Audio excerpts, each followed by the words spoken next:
और चलिए समझते हैं कि टेंसाइल फोर्स क्या होता है और हमारा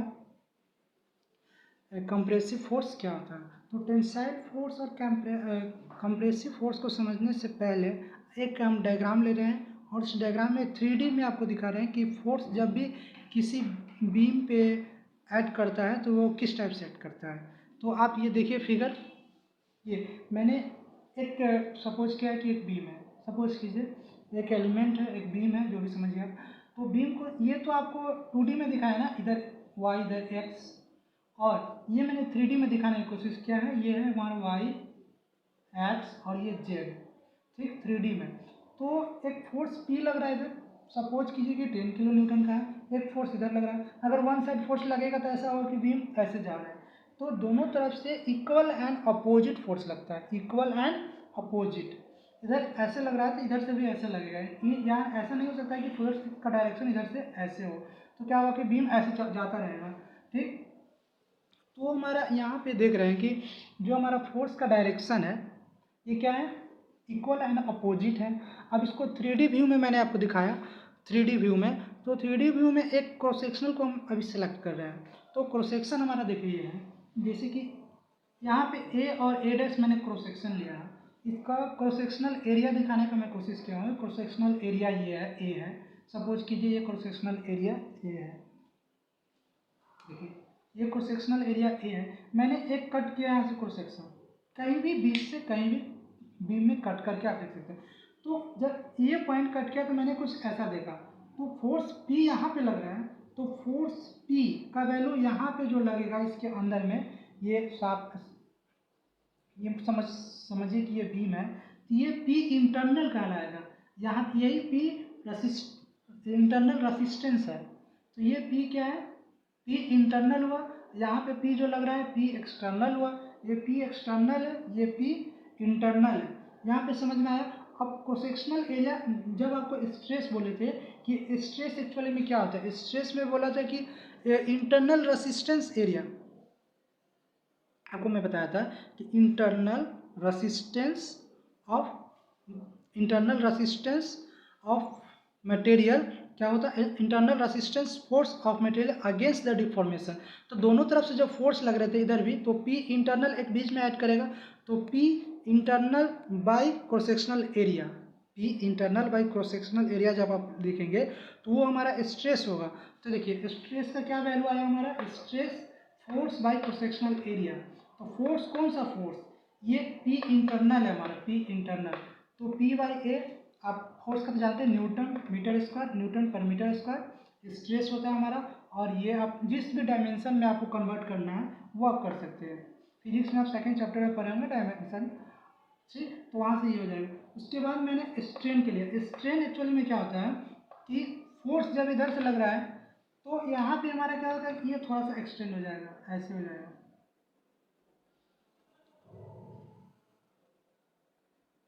ये डेल एल बाई टू हो सकता है क्या।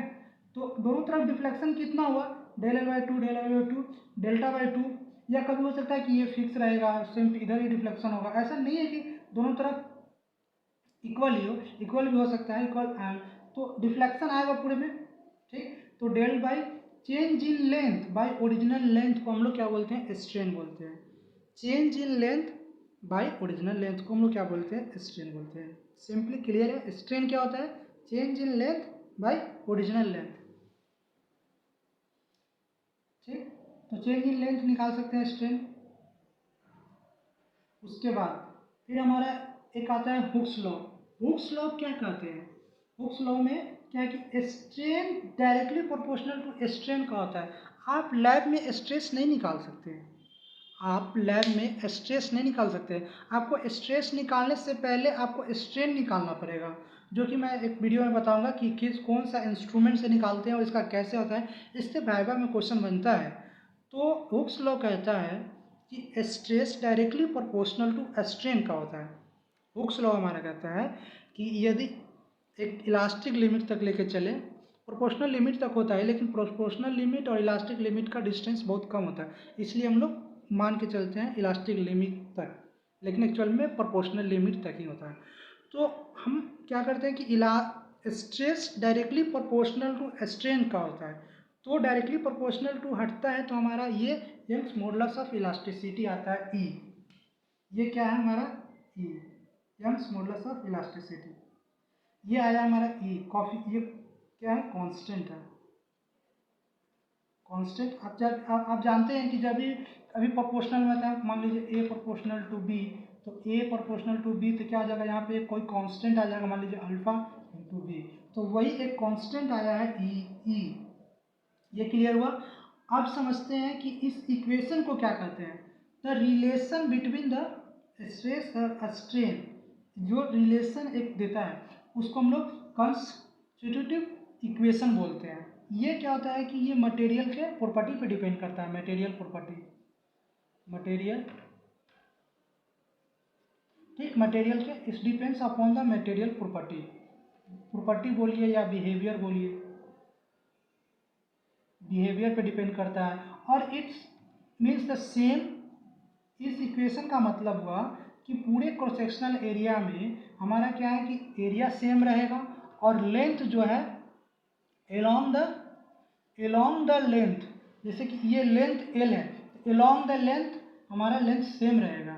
ऐसा नहीं है कि लेंथ का वैरी करेगा, क्रॉस सेक्शनल एरिया वैरी करता है तो उस समय हमारा ये अप्लीकेबल नहीं होगा। ठीक, यहाँ तक क्लियर हुआ। इसमें और कुछ समझाने मुझे। अब आते हैं टेंसाइल फोर्स। टेंसाइल फोर्स और कंप्रेसिव फोर्स क्या होता है। टेंसाइल फोर्स जैसे कि अगर फोर्स हम दो तरीके से लगा सकते थे ना इस बीम पे, एक आउटसाइड द बीम, एक है inside the beam, towards the beam and away from the beam. तो टुवार्ड्स द बीम अगर लगा रहे हैं ये क्या होगा, कंप्रेस करना चाहेगा।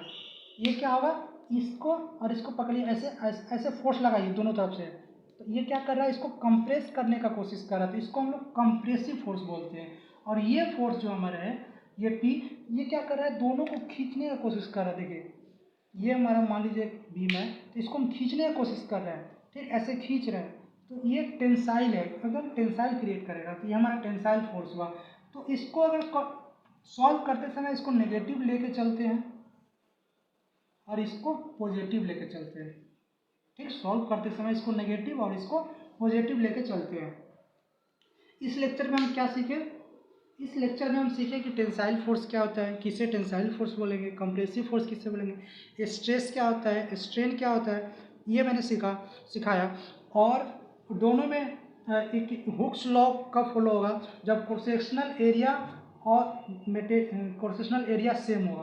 और ये मटेरियल का प्रॉपर्टी पे डिपेंड करता है। स्ट्रेन क्या होता है, change in length bye original length. Stress क्या होता है, internal force by cross sectional area. ठीक, यहाँ पे ये आप डायग्राम समझिए, इंटरनल फोर्स है स्ट्रेस में, ठीक। और हाँ, इतना सीखें, फिर नेक्स्ट वीडियो में सीखेंगे। Thank you.